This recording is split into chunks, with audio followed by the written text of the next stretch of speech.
சரண் Krishna YouTube சேனலுக்கு உங்களை அன்புடன் வரவேற்கின்றேன். இது தெரியாமல் குலதெய்வ கோவிலில் மண் எடுக்காதீர்கள். குலதெய்வ கோவிலில் மண் எடுப்பதற்கு என்னென்ன முறைகள் இருக்குது, அப்படி தெரியாமல் எடுத்தவர்கள் என்ன செய்யலாம் அப்படிங்கிறத பற்றி தான் இந்த வீடியோவில் தெளிவாக நம்ம பார்க்க போகிறோம். நம்ம சேனலில் உள்ள வீடியோவை ஃபஸ்ட் டைம் நீங்கள் பார்க்குறீங்க அப்படின்னா மறக்காமல் நம்ம சேனலை சப்ஸ்கிரைப் பண்ணி வச்சுக்கோங்க.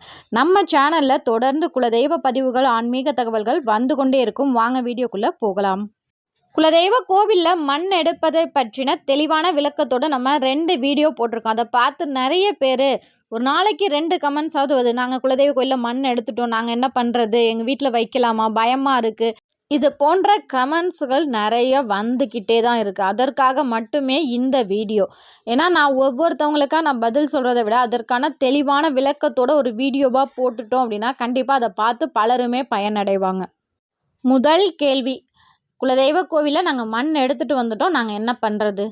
குலதெய்வத்தின் அனுமதி பெற்று நீங்கள் மண் எடுத்து வந்தால் கண்டிப்பாக அந்த மண்ணை நீங்கள் வச்சு வழிபாடு செய்யும்போது, இல்லை தலைவாசலில் கட்டி வைக்கும்போது கண்டிப்பாக உங்களுக்கு பல நன்மைகள் நடக்கும்.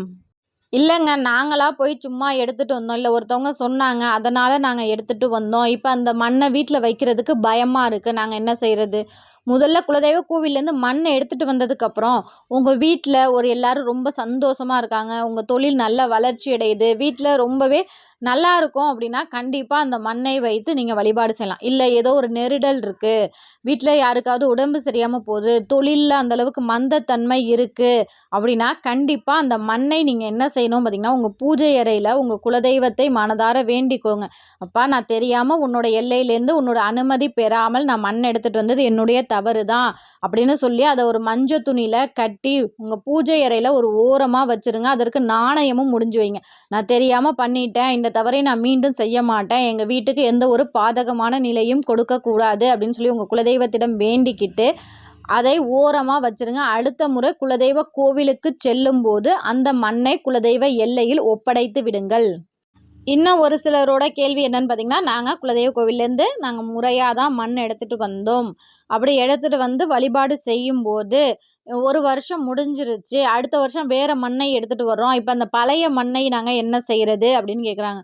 குலதெய்வ கோவிலுக்கு செல்லும்போது அந்த பழைய மண்ணை குலதெய்வ எல்லையிலேயே ஒப்படைக்கலாம். இல்லை நாங்கள் மறந்துட்டோம், உங்கள் வீட்டிலையே அது ஒரு தெய்வீக செடிகளுக்கு அதை நீங்கள் பயன்படுத்தி கொள்ளலாம்.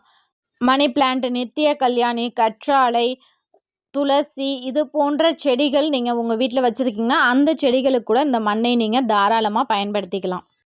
அடுத்து இன்னும் ஒரு சிலரோட கேள்வி என்ன அப்படின்னு பார்த்தீங்கன்னா, நாங்கள் குலதெய்வ கோவிலிலிருந்து மண் எடுக்கணும்னு ஆசைப்பட்றோம், நாங்கள் எப்படி எடுப்பது அப்படின்னு கேட்குறீங்கன்னா, முதல்ல உங்கள் குலதெய்வ கோவிலில் உள்ள பூசாரியிடம் கேளுங்க. நான் குலதெய்வ கோவிலேருந்து மண் எடுத்துகிட்டு போய் நான் வழிபாடு செய்யலான்னு இருக்கேன், எடுக்கலாமா அப்படின்னு கேளுங்க.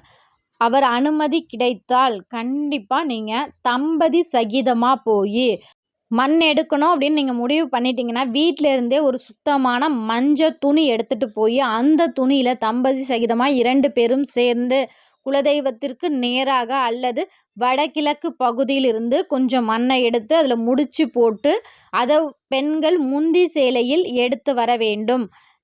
குலதெய்வ கோவிலுக்கு வருஷத்தில் ஒரு தடவை தான் போவோம், அப்போ வருடாந்திர பூஜை 3 நாட்கள் நடக்கும், நாங்கள் இந்த மண்ணை அப்படியே எடுத்து முந்தி சேலையிலே முடிச்சே வச்சுக்கணுமா அப்படின்னு கேட்டிங்கன்னா, நீங்கள் வீட்டிற்கு கிளம்புவதற்கு ஒரு மணி நேரத்துக்கு முன்னாடி போய் இந்த மண் எடுத்துகிட்டு வந்தால் போதும். இப்போ குலதெய்வத்தின் அனுமதியெல்லாம் பெற்று தாங்க நாங்கள் மண் எடுத்துகிட்டு வந்தோம், நாங்கள் எப்படி வழிபாடு செய்கிறது அப்படின்னு கேட்டிங்கன்னா, குலதெய்வத்தின் அனுமதி பெற்று நான் சொன்ன முறையில் மண் எடுத்துகிட்டு வந்தீங்கன்னா உங்கள் தலைவாசலில் அந்த மண்ணை கட்டி வைக்கலாம். கட்டி வச்சு அதற்கு நீங்கள் எப்படி உங்கள் பூஜை அறையில் தீப தூப ஆராதனை காமிக்கிறீங்களோ அதே போல் அந்த மண்ணிற்கும் சந்தன குங்குமம் பொட்டு வச்சு தீப தூப ஆராதனை காமிச்சு வழிபாடு செய்யலாம். இன்னும் ஒரு சிலர் பூஜை அறையில் வச்சு வழிபாடு செய்யலாமா அப்படின்னு கேட்டிங்கன்னா, ஒரு சின்ன மண் பானை வாங்கிட்டு அந்த மண் பானைக்குள்ளே அந்த மண்ணை கொட்டி அதற்கு சந்தன குங்குமம் பொட்டு வச்சு மேலே தினமுமே பூ வச்சு அதற்கு நீங்கள் தீப தூப ஆராதனை காமிச்சு வழிபாடு செய்யலாம். நீங்கள் பூஜை அறையில் வைக்கும்போது கண்டிப்பாக அதற்கு நெய்வேத்தியமும் கண்டிப்பாக வைக்கணும். நெய்வேத்தியம்னா பெருசாக வைக்கணும்னு கூட அவசியம் இல்லை, ஒரு நாளைக்கு பால் காய்ச்சி வைக்கலாம், ஒரு நாளைக்கு கற்கண்டு வைக்கலாம், ஏதோ உங்களால் முடிந்த நெய்வேத்தியம் வைத்து வழிபாடு தாராளமாக செய்யலாம். குலதெய்வத்தின் அனுமதி பெற்று அந்த மண்ணை வைத்து வழிபாடு செய்யும்போது கண்டிப்பாக நம்ம வீட்டில் நல்லது மட்டுமே தான் நடக்கும். இன்னும் ஒரு சிலர் இருக்காங்க. என்ன பண்ணுவாங்கன்னா, நான் மண் எடுத்துட்டு வந்தேன். வீட்ல வந்து ஒவ்வொருத்தவங்களுக்கு உடம்பு சரியில்லாம போயிடுச்சு. அதனால நாங்க அந்த மண்ண நாங்க அப்படியே தூக்கி போட்டுட்டோம். இதுல ஏதாவது தவறு இருக்கா? அப்படின்னு கேட்டீங்கன்னா, கண்டிப்பா தவறு தான். குலதெய்வ எல்லையில மண் எடுக்கிறது அப்படிங்கிறது பிடிமண்ணுக்கு சமம். பிடிமண் அப்படிங்கிறது நம்ம முன்னோர்கள் ஒரு இடத்துல குலதெய்வம் இருந்துச்சு. அவங்களோட வசதிக்காக அங்கேருந்து பிடிமண் எடுத்து வச்சு இன்னொரு கோவிலும் கட்டி வச்சு வணங்குவாங்க. உங்க முன்னோர்கள் உங்க குலதெய்வத்தின் வரலாறை கேட்டீங்கன்னா, நெறையா சொல்லுவாங்க. ஆமா, இந்த இடத்துல நமக்கு இன்னொரு கோவில் இருக்கு. பிடிமண் வச்சு கட்டியிருக்கோம்.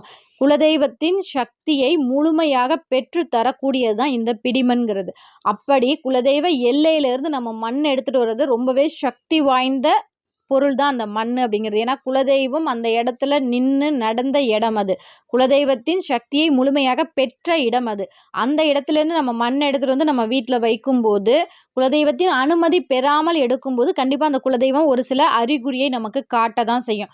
இல்ல தெரியாம செஞ்சுட்டோம் அப்படிங்கிறதுக்கு என்ன செய்யணும் அப்படிங்கிறதையும் நம்ம சொல்லிட்டோம். இது போல தூக்கி போடுறது, அதையும் நாங்க தெரியாம செஞ்சுட்டோங்க. அதற்கு நாங்க என்ன பண்றது அப்படின்னு கேட்டிங்கன்னா, அடுத்த முறை குலதெய்வ கோவிலுக்கு செல்லும்போது மனதார மன்னிப்பு கேளுங்க. எங்களுக்கு தெரியாது.